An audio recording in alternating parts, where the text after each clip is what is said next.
Hi everyone. So the topic for today is functions, and we're going to learn about functions and relations and all sorts of things. So first, let's talk about what a function is. And I can guarantee that you all have used functions in your life and you just didn't realize they are functions. If you have ever cooked anything in your life, then you have used a function. And this is how it works. Functions is like a recipe. So what you put in, you get out. So for example, you have lettuce, right? You chop it up, you make a salad. But if you have cabbage and you chop it up, it's coleslaw. So a function is the action that determines what is your end product. So the ingredients, the stuff that we put into the function, we call domain. And this is ingredients like the lettuce, right? Now range is the result of the function, is in this case something like a salad, right?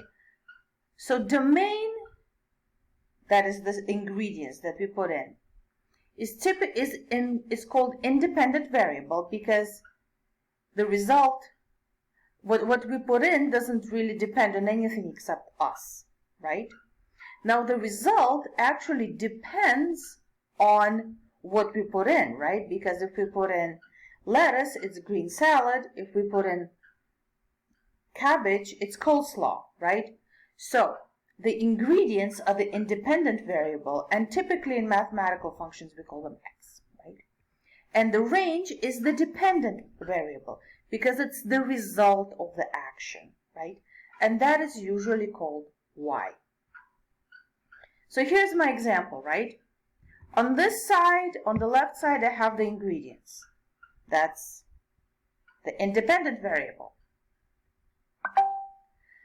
such as lettuce or cabbage. On the right side, I have the result. That would be the range. And the function itself would be chopping, right?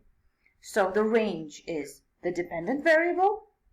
Typically, we call independent variable x, dependent variable y. There are a whole bunch of examples that you can think of. For example, let's say the function is boiling, right?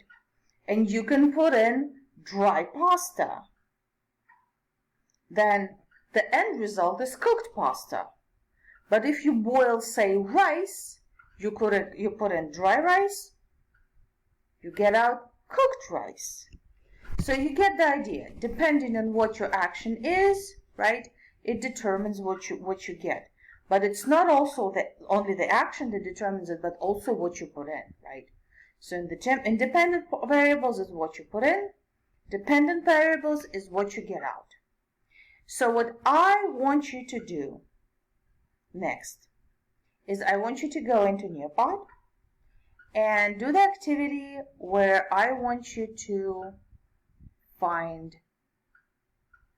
sort which variables are dependent and which ones are independent together.